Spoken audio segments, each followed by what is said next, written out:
guys, it's Tasha, CEO and Chief Coach at Start Young Financial, and today I want to talk to you guys about something that I noticed can be a hindrance to the progress of my clients, and I figured that it could potentially be an issue for you as well, and so I wanted to make sure that I at least quickly address it and give it some attention so that you know how to overcome it just in case it is impacting your financial progress. And it's called goal fatigue, or at least that's what I like to call it. And you would know if you're experiencing goal fatigue if you find yourself having trouble constantly maintaining the rhythm of financial progress. So right when you start moving forward and you take that one step forward, you may find yourself having to take 2 steps back, or at least that's how it feels. If you feel that way, that could be a sign that you're experiencing goal fatigue. Another sign of goal fatigue can be ignoring your budget. So you've been really on task and on track for a period of time, but then all of a sudden you just want to throw caution to the wind, you want to ignore your budget, and you just want to do what you want to do. That is a really good sign that you're experiencing goal fatigue. And so I want to talk about, number 1, what goal fatigue is, and then number 2, what you can do to overcome it so that you can reach your financial destination. So first of all, goal fatigue is just a state where you are tired of being financially responsible, you ignore your financial strategies, priorities, and goals, and you begin to do more of the things that you want to do instead of the things that you need to do to make financial progress. And you might be wondering, why does this happen? Why do I get in this state where at first I was so responsible and then I just can't take it anymore, I don't want to focus on my finances, and I have these financial setbacks, and it constantly happens time and time again. I have a friend who refers to this as yo-yo budgeting. So it's like, you get on the budget but then you get off, but then you feel guilty so then you get back on again, and that's really common. And so what I want you to do is figure out how you can stay focused on your budget, your financial goals and priorities so that you can continuously move forward to reach your financial goals. And but first I want to address the question of why does this happen. So when you have a budget and when you are clearly aligned with your financial goals, you have to say no a lot. That's just the fact of the matter. And it's not just in finances, it's with anything in your life. In business, I am so focused on my business goals that when other things come up, I have to say no to them because I have to maintain a level of focus if I want to reach my goals, my business goals. And the same thing applies to finances, and it applies to every area of your life where you're setting goals. If you don't have focus and you begin to be sidetracked, you're never going to reach that end destination.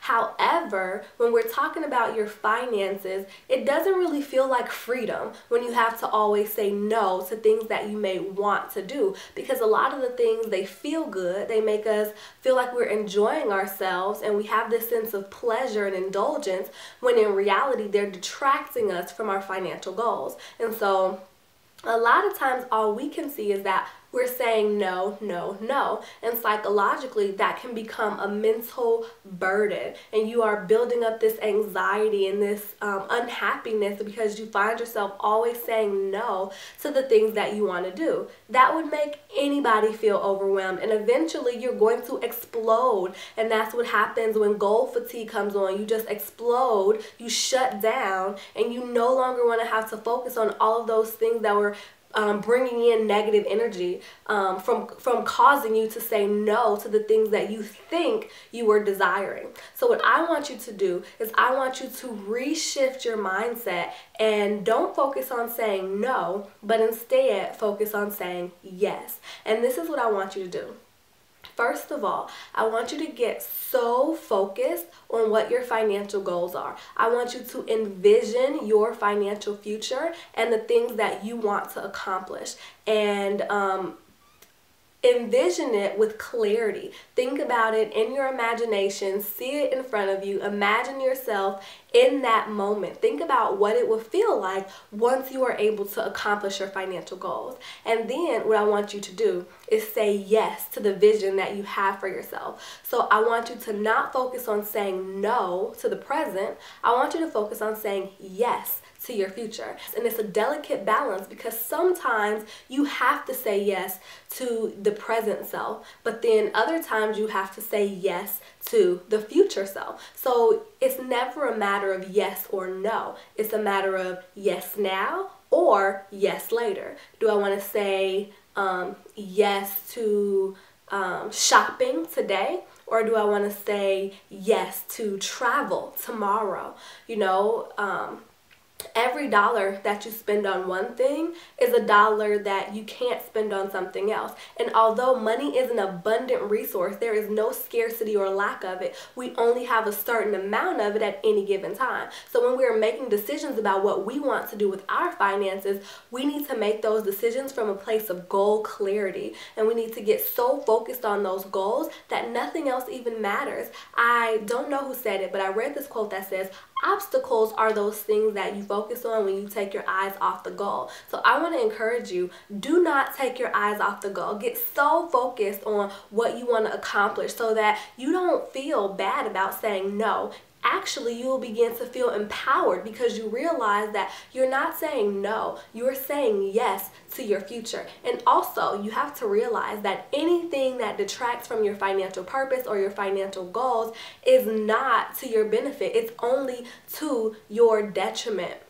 You don't want to be a slave to convenience. You don't want to be a slave to materialistic things. You want to be able to have financial power, financial clarity, and say yes to those things that are going to empower you to reach your financial future and to be happy in the moment as well. So to close, I want you to overcome goal fatigue by getting so focused on your financial destiny that you are always motivated and inspired to get to where you're trying to go. And you are so focused that you don't even notice the things that you're saying no to along the way, because you realize that you're not really saying no, you're actually just saying yes to your future. So I hope that this was helpful. What I would love for you to do, if you found this to contain anything that benefited you in any way, do me a favor and subscribe so that you can get updates whenever I do new videos. And then also, go play down in the comment section and let me know, what are you so focused on that the obstacles don't even matter. So thank you so much, guys, for watching. As always, I'm your sister in finance, so if you have questions, be sure to send them my way. Until next time, guys, I'll see you later. Bye.